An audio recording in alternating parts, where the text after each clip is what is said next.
National Center for Healthy Veterans is this 9-month residential program where we help veterans recover from trauma. We help them learn how to be resilient. We help them learn how to be successful and be able to bounce back from the storms of life. But I'd love to hear how that concept developed over the course of your career. Mm-hmm.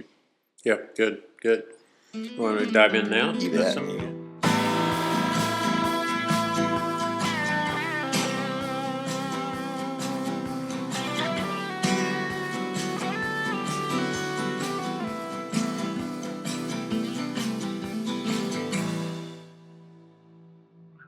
Well, welcome to another episode. This is episode 4 of Tall in the Saddle. I'm Bobby Cahey. I'm Jake Corwin. And today's guest is General Bob Dees. Good to be here. We're happy to have you.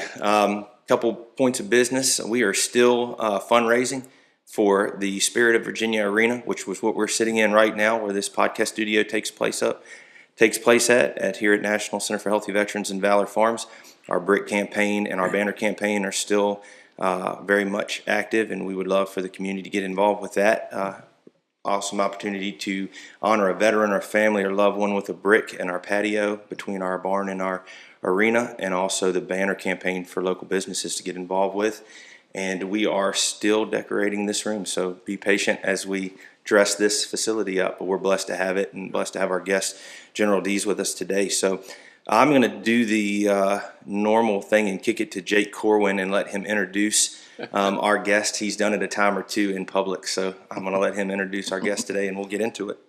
Yeah, I'll be bright and brief because I know we're all on a schedule today. But Major General Bob Dees, retired U.S. Army, West Point grad, and our friend and our mentor for several years now, and just been a privilege and an honor to work alongside you, and I'm excited to jump into your story. And we were sitting here talking, and kind of what we said is we'd like to hear, this National Center for Healthy Veterans is this 9-month residential program where we help veterans recover from trauma. We help them learn how to be resilient. We help them learn how to be successful and be able to bounce back from the storms of life. But I'd love to hear how that concept developed over the course of your career. Mm-hmm. Yeah, good. Want to dive in now? You bet. Yes, sir. Let it rip. Yep. Well, first of all, in my world, it's all about Jesus. So I went to this place called West Point, as you mentioned, and they took away my hair. They took away my Pontiac. How dare they? They called me a plebe. And I recognized if I dug down real deep, I might come up empty-handed. So I'd committed my life to Christ early as a young boy, but I'd wandered as a teenager, and then so when I got to West Point, it was a teachable moment. I wasn't sufficient in many ways, and so I recommitted my life, and at the same time, God provided a mentor, and I think there will be a theme throughout my whole life, perhaps ours, about mentors and how God puts the right person in our world at the right time, who put me through spiritual boot camp at West Point. At the same time, I went through the normal stuff, all the rigor.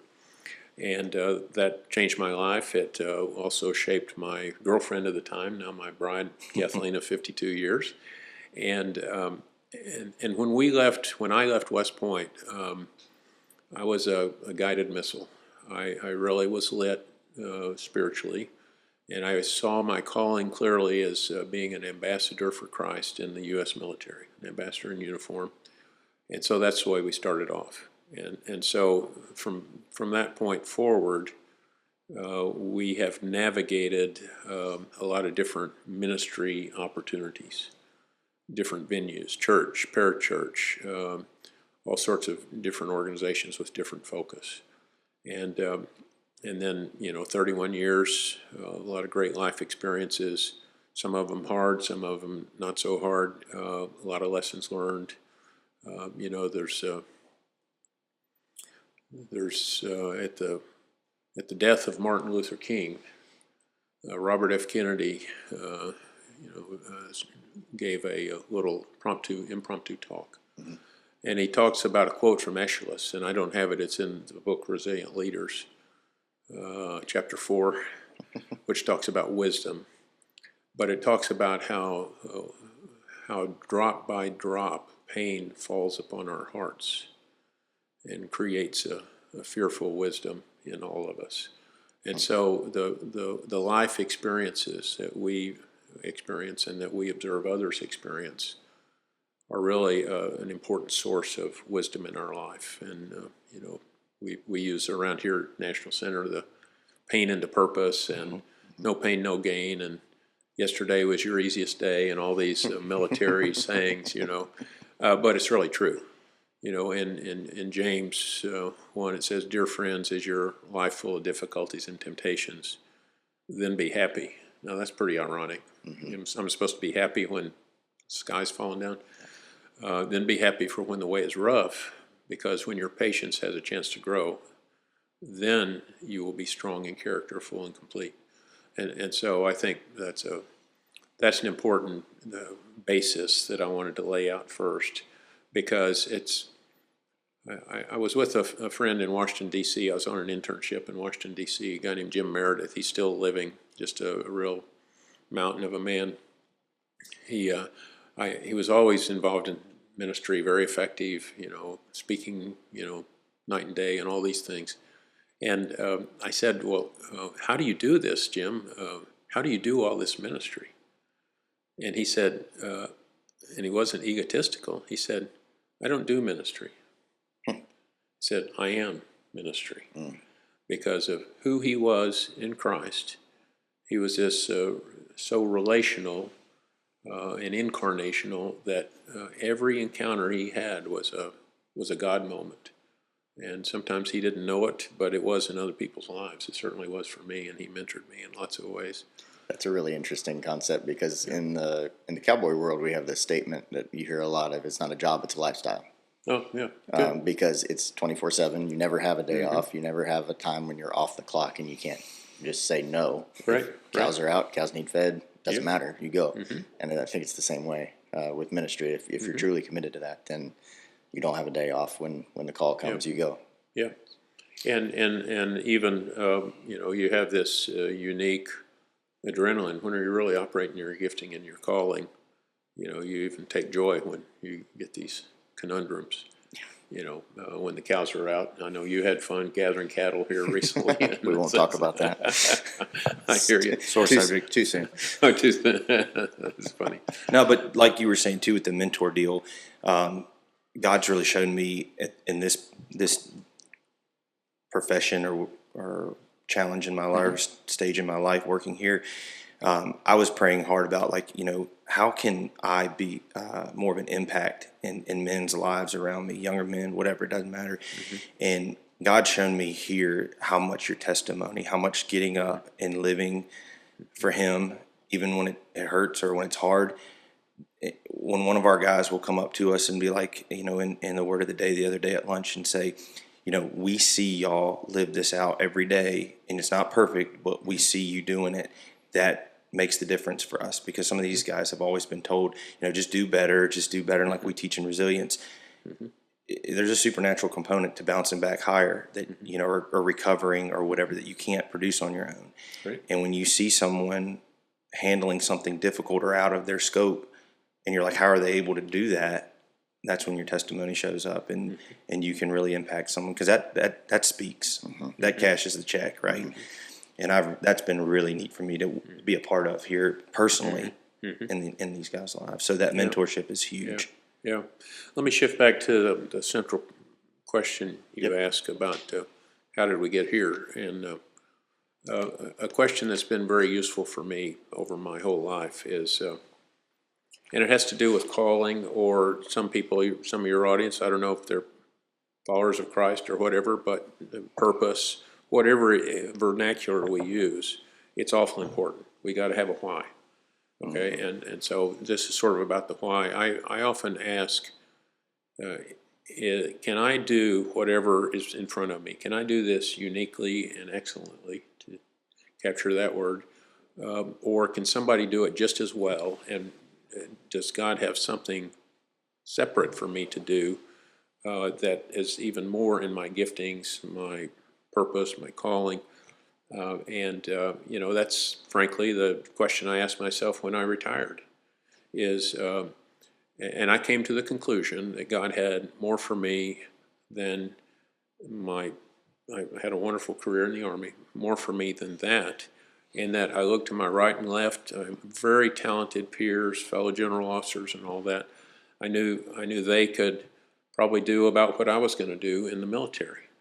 But I knew that God, over my whole adult life, had prepared me to do something different. Didn't know exactly. It's hard to pin the tail exactly on the donkey, but you have that sense. And so I decided to punch out, walk by faith. I knew I had a tent make, so I went into some business for a while. But very quickly, as soon as possible, my heart just popped me right back into ministry. Yeah. Knowing your business track, I would say going into business for a while is a very underrated way to say that. And we'll talk about that on a different podcast. But, To be continued. Yeah, right. So what track did you end up taking? Yeah, right. So then I think, how did we get here? I enjoy playing golf. Amen. Et cetera. Yeah, I Never enjoy seen it, but I've heard it. I enjoy that, but instead of playing golf, the passion drove me to identify.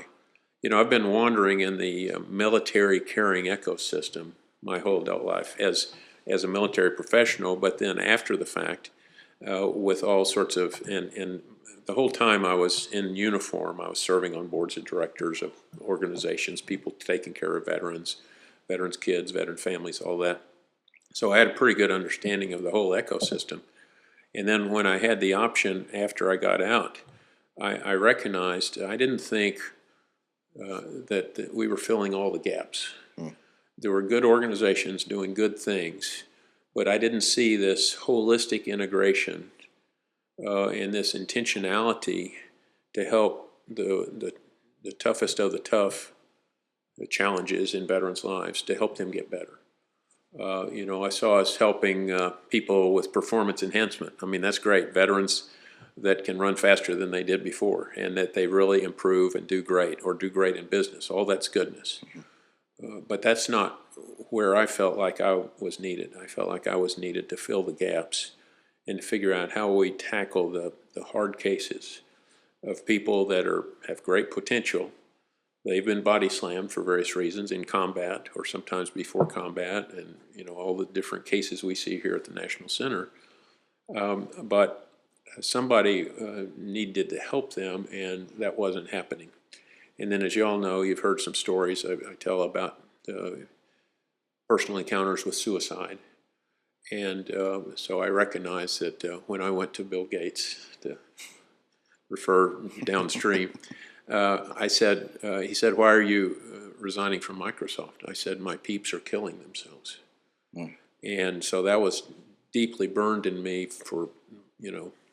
been deeply burned for the last 40 years, really. So, so to summarize that, what can I do? What can we do? Each of us has that same question that God would want us to do, that nobody else is doing or doing well, and God has equipped us for whatever reason to fulfill that role. So this, you just eat an elephant one bite at a time, and so this is an example of that. I had this desire to do this, and then I had made an arrangement with somebody on another piece of property, and that rug was pulled out from under us. And frankly, it was very disappointing. I thought it was the end of a dream. I went into a season of prayer and fasting. I gave back money that people had donated for the project. Wow. And then God just led me to, after about a month of that, led me back here. I knew the Liberty area very well, and back here, and so I did a reconnaissance of 10 properties. And God led me here, which is where I think He wanted us all along.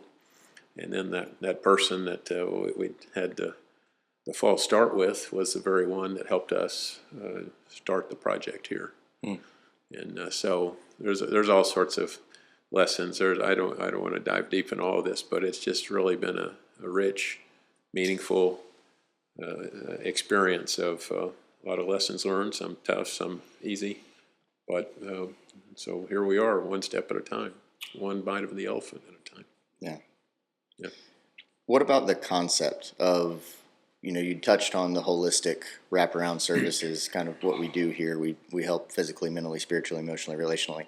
How did that concept and the 9-month program and the tiny home villages and all of that, what was the genesis of that whole model? Yeah, thanks, because you're milking some memories out here of the thing. After I retired, I was still in a lot of communication with senior Army leadership. And so at that time, I retired in 2003. So at that time is when the suicide statistics were going out the roof, and we were in combat now in Afghanistan and Iraq, and all this was going down, and the Army was desperate because obviously it's not good press, professionally, and not good things morally for people to be taking their lives, and how do we stop it? And so the Army asked me to look at this, and I took what were the primary causal factors of suicide at the time, and they were things like isolation. They were things like lack of purpose. Things like inability to change, sometimes just because of a lack of knowledge or a lack of tools or lack of life skills. And so when I went through that, I sort of reverse engineered every one of those problems that were the primary causal factors of suicide. And I said, okay, what do we do about this? And my first thought was, well, the church does all this, because the church does a lot of that. But then I started thinking about it and milking my knowledge of the veteran ecosystem and who's doing what and all that stuff. And I said, nobody's really pulling together a process that helps with these primary factors. People are helping with this or this or this, but this holistic process. So that's one point, and so that led us to. I've just named off the key elements of what we do: community to defeat isolation. We do dignified work to provide purpose and self-esteem. We provide trauma recovery, life skills, to provide the ability to navigate adversity in life. And then we're on a beautiful healing platform, and I learned a bit about what the Japanese call forest bathing and all that. So that's where this came from.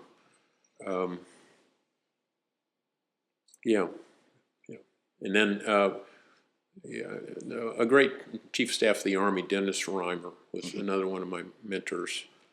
He would always summarize for the baby generals. He'd give a class and stuff, and it was about vision, team, reality, and growth. He said, it's the 90% solution to any leadership problem or equation. And so vision, vision has to be really big, but a vision without an operational strategy is maybe delusion. And so an operational strategy means you figure out what are the phases. What is that one bite at a time by the elephant? And so given my military background, that was very helpful it just became an operation to be planned out. And then team was important. I formed a board of directors early on for the first project. I retained that board of directors. That board of directors over time changed. And then somewhere along the way brought on a guy named Jeff Horn. And then Jeff, and then Joe Basil. Joe had actually been involved before Jeff was. Joe and I was living in Austin, Texas at the time. And so the three of us really became the three amigos to pull together more of the plan, to navigate the county process of getting approval from the Board of Supervisors. That was exciting. That's a whole nother podcast if you want to do that. Oh, yeah. And so as long as it's not as long as the meeting was. Yeah. In January of 2020 is when I came and identified the property. The guy living on the property, Dr. Louis Perucci, retired military veteran, about 91 years old, wonderful guy. His wife had died about 5 months prior. He and I basically fell in love with each other. He was just a dear gentleman. And that's, if you recall, when COVID started, that was about when COVID started. Yeah. So we were navigating COVID. He was, other people were trying to buy it. Other people were in opposition. And he stayed steady in the harness. And he repelled all borders and said, I think I want to give this property. He didn't give it, but I want to release this property to a good cause like you guys. And so he stayed steady in the harness with us. And then we got the Board of Supervisors approval in September of 2020, and then almost within a few days after, we closed on this property because we had everything primed. And then we were pedaling like crazy, and then we cut the ribbon in the old barn and arena on November 11th, 2020. And so we're getting ready, as you all know, to celebrate our 5th anniversary. And from there, we had humble beginnings, little steps for little feet. Our first patriot came to us. He was suicidal. His mom was, anxious, and not more than anxious. She was just didn't know what to do. And so we took him on board, and we put him in a horse stall right next to Joe and Jeff, who were living in horse stalls, taking showers with the horses. And I was still living in Texas, and so I was commuting back and forth and all that. But that's where we started, and it was the wild, wild west in the early days. Our first task was to get infrastructure in place so that people wouldn't have to be living in horse stalls. And as we grew infrastructure, then we started bringing on people, and all of a sudden we discovered this thing that we needed a program. So we better get organized. It's not like we were, we always knew that, but we never knew. Glad we didn't know the complexity of developing a program for at-risk veterans who've gone through all sorts of life experiences, many of whom have had addictive behavior in their background, and so we really gained a lot of wisdom, some of it the hard way. Over time, but the Bible was always our guide. It served us well, and I often maintain that the Bible is the world's greatest leadership manual, and so we, as you know, we're faith-based, and it's not just we tack faith onto some of the program. We are pervasively faith-based, and that affects everything we do, and it's sort of our superpower, to be honest. So when we talk about the distinctives here, I knew one of the distinctives had to be faith-based. Another distinctive was a lot of people come to me and say, we just discovered this, or here's this little gadget, or here's this pill, and it's the solution to PTSD. Yeah, it'll fix everything. Yeah, and the net, I quickly learned that there's no silver bullets, and what works for one doesn't work for another. And as a result, again, this holistic integration, proven best practices, is the thing that sort of meets all of the needs. And as people come here and we start doing life together, we discover what they truly need, what their silver bullet's going to be. So yeah, I love how a problem turns into something that God gets to show off in, and you get to be a part of it. That's something I say up here all the time. And, veteran suicide is a problem. It's a big deal. It's something that has to be addressed. It was put on your doorstep or in your plate, and it's not easy. And it's not hard. I can imagine from a general's or a leader's in the military's mindset, it hits differently. Whether you lose them on the field of battle or you lose them in their bedroom, you still lose them, and that's a problem. But he equipped you and provided for you all the way down the line, and still to this day for a clear problem, but you get to be a part of that, and he gets the glory and we get the good. So I just love that concept. I get to see it here so often. Yeah, it's big. You just tripped my mind on one other memory. I don't want to get you all off track, but also in that area where I was looking at the suicide causalities and that whole thing, I was asked to do sort of the post-mortem on 2 3-star officers, one admiral, one general, that had taken their life. And so I learned in new ways that suicide doesn't know how much rank you have on your shoulder or how many forks you eat with or whatever. Suicide is, it doesn't know any of those things. It afflicts anybody. And so that was interesting. And then I also, in that, the common factor was sleep deprivation. And, we say we ought to get a good night's sleep so we're not grouchy. Well, when I taught at West Point, by the way, they sent me to UCLA to study the brain for a semester, and then problem solving with a guru, Moshe Rubinstein of the time. And so I'm always interested in finding out more. And when I started understanding the role of sleep in brain science, it's really important. And if we don't get our right sleep, the neurotransmitters don't replenish, and then we start stinking thinking.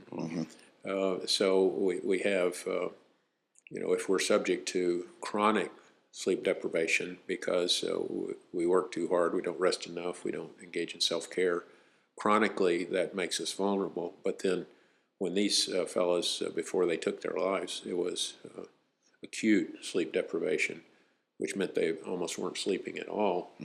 And one of them wrote a note that basically said, I'm afraid if I take this next position, I will embarrass myself, my family, my army. And so the obvious answer is for me to, punch out. So it's like, really? But this is a very accomplished 3-star, Are you familiar with Dick Thompson, Mac v. SOG, Vietnam? No. He was on Sean Ryan's podcast recently, and he, in college, did a lot of research on sleep deprivation. He would take Rangers from ROTC, take those platoons out, and basically keep them up for 3, 4, 5 days at a time. And they did studies along the way to see how their cognitive abilities held up. And he said that it was like after, I don't know, 24, 48 hours, whatever it is, they were doing just simple math tests. And then they were asking him, okay, how do you think you did? They said, well, it's pretty easy. I did about as good as I did the first time. Well, no, you were actually 25% less than you were the first time after being up for 24 hours. So, but the scary thing is that they didn't realize it. They didn't realize that their cognitive function was impaired. So that stinking thinking is... You become an easy target. Yeah, to yourself. Go ahead. No, you want me to dive into that a little more just for fun? Sure. Well, on the fun side, in Army Ranger School, you're sleep deprived, and they do that intentionally. And so I always remember being like on patrol in the woods or patrol in the swamps of Florida. You got cold water up to your waist, and I saw guys actually. I don't know that I ever did it, but I wouldn't know, because I was sleep deprived. But pretend like they had a coin and they tried to put it in a tree to get a Coke out of the tree. Okay. And there were all sorts of things that would happen, and then you would sort of start dozing, and the patrol would move off. Right. And then you would wake up and run to catch up. You're asleep on your feet. Yeah. So sometimes you'd fall asleep on your feet, and you imagined that the patrol kept going. And so you charged ahead, and you knocked down about 3 guys ahead of you. So it's and so sleep deprivation. Now on the more serious side, as a leader, the studies say that the troops can go quite a while sleep deprived because they don't have to perform a lot of cognitive tasks. Just put on your rucksack, one boot in front of the other, climb the mountain or whatever. So they can go a long time with sleep deprivation. The problem is leaders, the cognitive skills are not that way. And so it's the most dangerous of scenarios because you have troops that are still energetic, leaders that are brain dead, making dumb decisions. And so they'll tell the energetic troops to run off the cliff, Well, that seems like it's a two-edged sword because in the same breath, the leadership, especially in the military, what I've picked up from you guys is, you don't eat till the troops eat. You don't sleep till the troops sleep. Yeah. You make sure they're taken care of, accomplish the mission, take care of the troops before you take care of yourself. Same way that in the agricultural world, you take care of the animals before you take care of yourself. Well, that kind of flies in the face of making sure that you're practicing self-care and getting good sleep to make sure that you make good decisions. yeah. So it's a Well, it's interesting. I totally agree with don't eat till the troops eat, but that's old wisdom. Stereotype perhaps that leaders don't need rest and they just gut it out with the troops and you just drink coffee for the rest of your life and everything's okay. And we've seen too many counterexamples, whether it's bad accidents or bad outcomes in combat. If you have really brain dead troops, brain dead leaders, it's detrimental. And so you recognize that you got to get some sleep so that you can take care of the troops. right. And so, I mean, we all understand that now. Self-care is important. When I found I would take like even 15-minute naps when I was in the continuous operations in a tactical operations center and things. I often had a cot set up by the generator, and I would go sleep, and it's loud, but it's white noise, and I could sleep for 15 minutes and then get up like I'd slept for hours, and you just got to do that enough, and you got to learn how to read your own body, and you got to have if you have staff around you and things, they got to tap you on the shoulder and say, hey, sorry, I think it's about time for one of those 15-minute naps. And you've got to have the humility to listen. Yeah, exactly. Yeah, exactly. And a well-performing team, a high-performing team, sort of has that ethic and can have those conversations without, what do you mean? Right. Well, I think an interesting dynamic to that point is the guys under you, and we can speak from experience with this. You talk about the leader just drinking coffee and pushing on.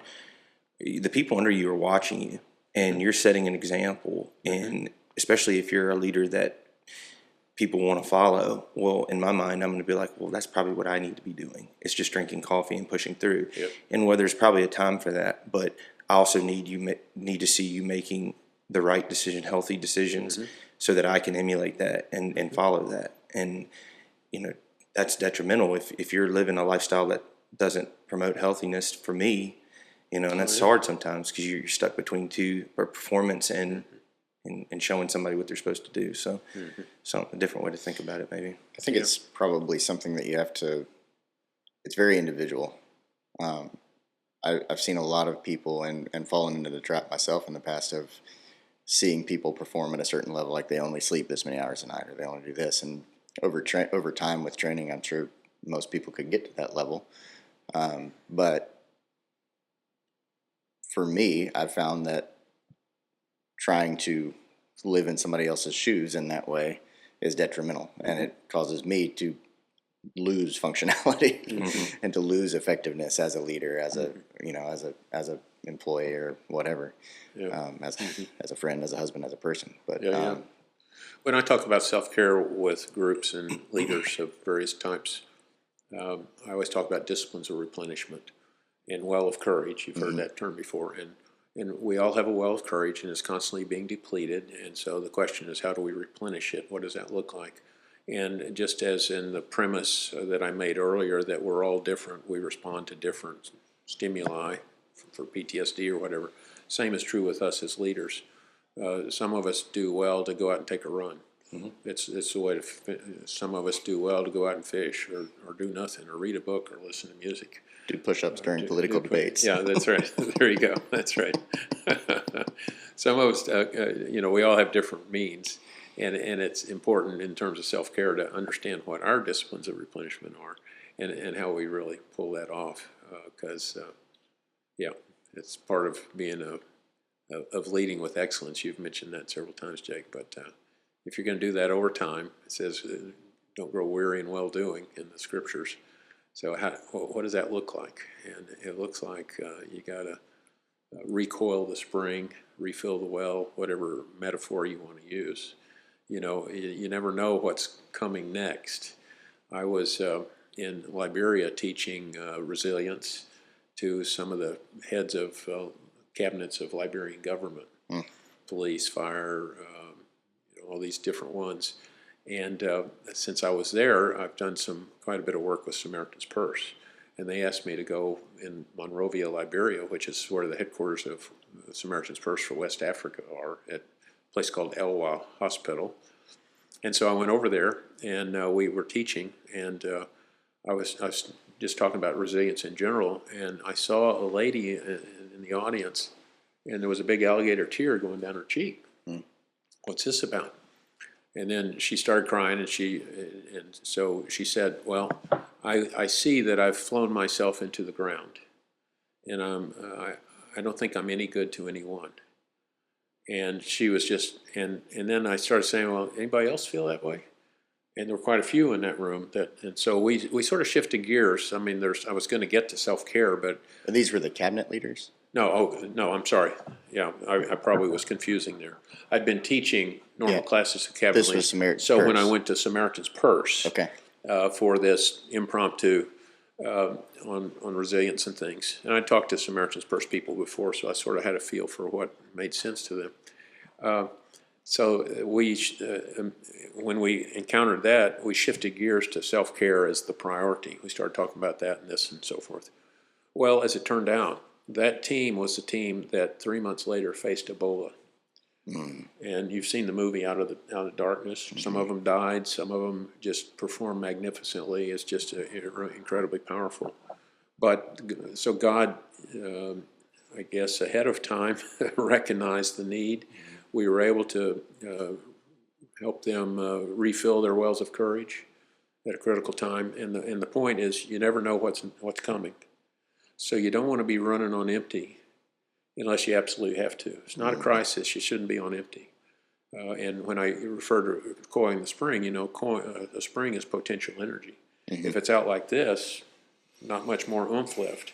And at a certain point, it won't go back. Yeah, that's right. But if you recoil the spring, then you got that potential energy, and so when the next crisis comes, now you're able to deal with it, help other people do the right thing, make the right decisions. So it's really an important discipline as a leader to not allow yourself to become impotent, at the wrong time. If that makes sense. It's never a bad time for resilience training. I mean, we've learned that. I get to teach that course here at the center, and plug the book. I mean, there's a book you can get, a chapter book that you can read. There's a workbook that comes along with it. But I mean, the book itself is a part of what he'll share from time to time. But it's there's never a bad time to build resilience, to build that balance, because we talk about the storms of life coming through. This Ebola was a storm of life. You name it, it's a storm of life. Or the difference between a hurricane and a tornado. And the hurricane, you can almost see coming a little bit. You can kind of plan. The tornado comes in the middle of the night when you don't have time to prepare. So doing the work ahead of time to build that resilience allows you to move forward and not break like an egg, which we talk about in the book. Well, let me do a shameless plug. Do it. Since you Do already it. did. I was teeing that up for you. I'd say to go to resiliencegodstyle.com. Yep. And I'm not trying to sell books or anything, but go to resiliencegodstyle.com, and my favorite portion of it is there's a blog section on there. And if you go to the blog section, there's about 40 blogs that I wrote. I don't do that anymore because I'm a little engaged around here lately. But Slightly. it's interesting is that the two most popular blogs, at least the input I've gotten, are one of them is Raising Children Who Bounce. Okay, and the other one is Resilient Aging. Okay, so those are the bookends of life. Yep. Okay, and when you talk about the relevance of resilience, it's relevant at every step. Ideally we learn it at the youngest of ages. We learn how to navigate adversity, how to be a tennis ball instead of an egg, and that just pays huge dividends over one's lifetime, not just in your own life, but as others emulate the same behavior. So, y'all go to that resiliencegodstyle.com, and you may find it a blessing and helpful to discuss the subject of resilience. Yeah, we'll try to attach a link. Yeah, I know Bobby and I have both gotten a lot out of everything that we've learned through being in and around those courses and reading those books. That's probably a really good place to wrap this thing. We're about out of time. Again, as Bobby said at the beginning, we are still fundraising for barns and arenas, and well, not the arena. It's built. We're here. It's great. Come see it. But to find out more about how to get involved with that, how to get involved with our mission, how to refer a patriot, how to become a volunteer, you can go to healthyveterans.org. And again, resiliencegodstyle.com to check out all that information. And General Dees, thank you. Yeah. Well, thank you. Can I do a final shout out? Yeah, well, I'm just you bet. off the hip here, but I hate to land the plane without some final thing. I don't know who we're talking to right now. We're probably talking to people all across America, talking to people that maybe even need a dose of encouragement. Maybe you're a veteran, maybe you're not a veteran. But I would just say that there is help and hope. There is light after darkness. Robert Preston Taylor was a military chaplain. And when Robert Preston Taylor went to the Pacific 1941, it wasn't a good year. In fact, he found himself on the Bataan Death March 3 months later. 68,000 Allied prisoners. They were marching to a prisoner of war camp. And this chaplain, Robert Preston Taylor, was saving people's lives, keeping them from falling down, getting bayoneted, all those things you hear about. Only a third of those prisoners made it to the prisoner of war camp. And then once they made it to the prisoner of war camp, he learned that there were guerrillas outside that were finding medicines and giving them to the prisoners. And so he started sneaking out the camp, connecting, getting these things, and giving them to his prisoners. You can imagine, because that would prevent life-threatening tropical, And so one night he got caught, and they threw him into the hell box, and he was in the hell box. It was like a 4x4 pit in the jungle with bamboo over the top. He was there for days, and then for a couple of weeks. He just got rainwater through, and he was emaciated.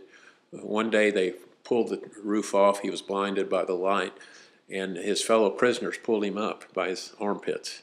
And he's there. His legs won't even hold him up. And as this, maybe pastors or caregivers or around here, people would understand. His fellow prisoner said, "Chaplain, what's the good word?" It's like, well, give me a break. What do you mean, what's the good word? I've been in that. But he had a word in season, and his word in season was, "Don't doubt in the dark what you believe in the light." So I would just say to all of our visitors, don't doubt in the dark what you believe in the light. We all recognize the importance of preparation. If a hurricane's coming our way, your way, I just would encourage you to do preparation. Figure out what you believe. Figure out what your actions on contact are when crisis comes your way. And if you figure out all those things, then when you get into the dark of doubt, despair, night, whatever it is, then you have something to fall back on. Don't doubt in the dark what you believed in the light. It's been great to be with you and you guys, so thanks so much. To be continued. Yeah. I think we're going to officially dub this thing Permission to Speak Freely with General Dees and have him back on the regular, and we're going to get all the good stuff out that is hiding in there that he wants to share with us. So I'm tickled to death. And so we give opportunity at the end of every podcast for our guest to pray if he wants to or she wants to, and if not, we'll have to do it. But if you'd like to pray us out, it would mean a lot. Yeah, you guys would probably be surprised if I didn't. Yeah, well, that's fair. That's fair. Let's pray. Father, we thank you for this time. We want to be good stewards of the time. We want to have an impact in people's lives and be a value add. And so I pray that this had been value add to the people that are listening. Pray that people listening might sort of think through some of these things themselves and figure out their own personal applications and figure out how they not only help themselves but help others. That's the whole purpose of why we're doing what we're doing. Thank you, and personally, I would just thank you for the person of Jesus, and it's in his name I pray. Amen.